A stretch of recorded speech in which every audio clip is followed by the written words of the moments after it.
One of the most dangerous ways to write a book is to simply repurpose content willy-nilly. Maybe you got some podcasts, interviews, got a few courses you've done, masterclass, workshop, webinars, tweet threads, blog articles, so on and so forth. So you simply say, okay, what's kind of the theme of all of it? Grab all the transcripts, get the text, kind of slop it into an order. Make sense? Call it a book. Here's the problem. Here's the problem. If you have, let's say, a $2,500 course, as one of my clients does, and you simply turn all of the course recordings into transcripts and then fix the transcripts and then you call it a book, guess what? You have just cannibalized a $2,500 sale for a $25 sale. Why would someone spend $2,500 if they could spend $25? Does not make sense. Yeah, I see this all the time. Hey, I've got all these courses that I've done. Let's go ahead and turn them into transcripts and get the transcripts and edit them and then organize it in the way and even call it the same thing that the course is called. Very bad idea. Very bad idea. Doesn't matter the price point of the course. The course, any other premium products that you sell, must be distinctly different from your book. Otherwise, you run the risk of making customers go, why would I spend $99 if I can spend $9 or 99 cents? Does not make any sense. It happens all the time. So then the question is, well, wait a second. What's the alternative? What am I supposed to do instead of cannibalizing sales? I've got a bunch of content to repurpose, even free stuff like podcasts.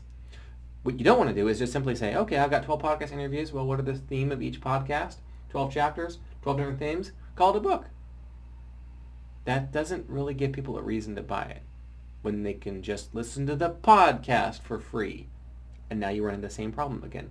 Why would I spend this if I can get that? Why would I spend $99 when I can spend $9? Why would I spend $9 when I can get it for free? In an easier to consume way, by the way. Listening to the audio while doing household chores or exercising or mowing the lawn or going on a walk with the dog, than spending $9 for the book that I'm going to have to sit down and read. Does not make sense. So what can you do instead?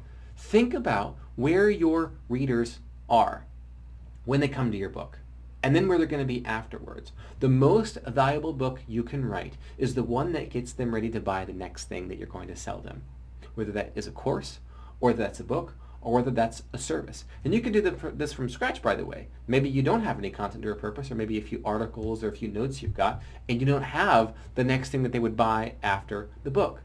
This was the exact case of my client, Dr. Philip Ovadia, author of this book, Stay Off My Operating Table. It's between 4,000 and 5,000 copies sold in just a couple of months. Dr. Ovadia wanted to create a book and then give people additional help. So the question was, what would people buy for the course that's not in the book? You don't necessarily want to just clone the book and just turn the book into a course like a video book or something like that, because then why would you spend $99 if you can spend $9? We come into that problem again.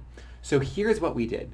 We thought, okay, so once someone reads this book, Stay Off My Operating Table, and they learn a heart surgeon's metabolic health guide to lose weight, prevent disease, and feel your best every day, what are they going to be ready for next?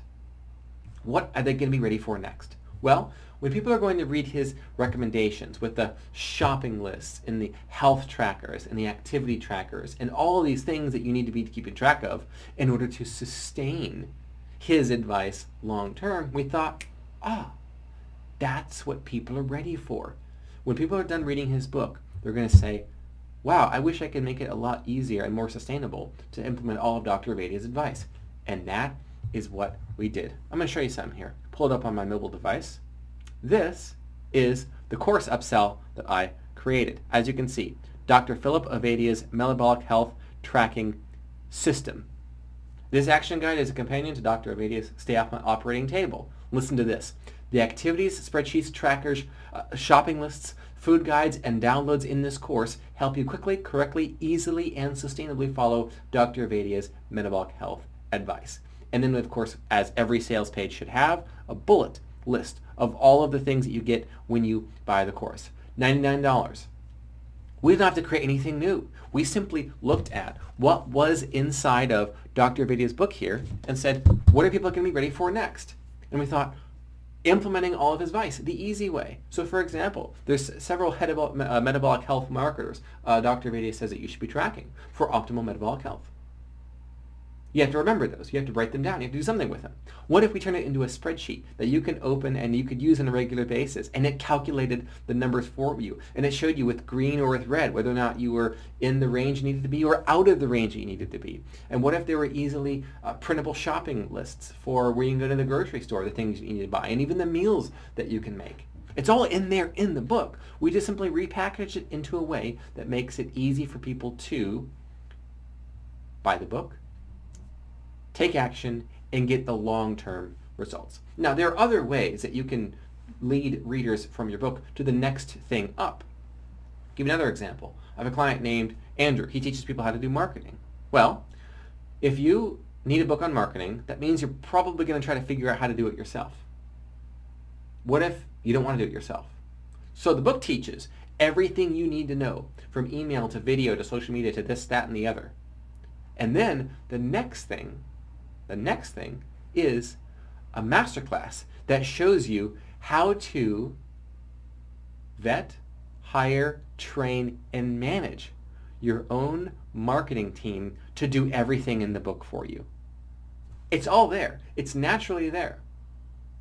Content repurposed easily without cannibalizing sales, eating your own sales, of saying, well, why would I spend $9 if I can spend $9 if I can spend $9? Or why would I spend $9 if I can get the podcast for free?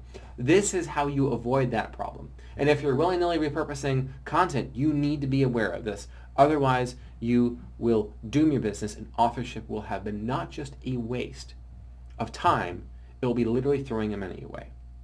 I'd like you to be in a situation that Dr. Vadia is in, where he's selling thousands of copies in just a few weeks. People are going from the book, they're learning about the course inside the book with a special little coupon there just for readers, so then you could go and get the course. And then after you get on the student list, you begin receiving automated follow-ups, one of which is the ultimate upsell to be a client of Dr. Vadia's as telehealth practice. And that's where the big money comes in. So you have a bunch of small sales of the book, some bigger sales for the courses and masterclasses, and etc. And then you've got the biggest sale of all. And those big sales would not have happened had they not first found your book and you've shown them your credibility, demonstrated your expertise, and positioned you as authority, and now they trust you. And they have pre-handled all of the objections that they would have had to the big, highest ticket sale. That is the best way to write a successful book that makes you a heck of a lot of money.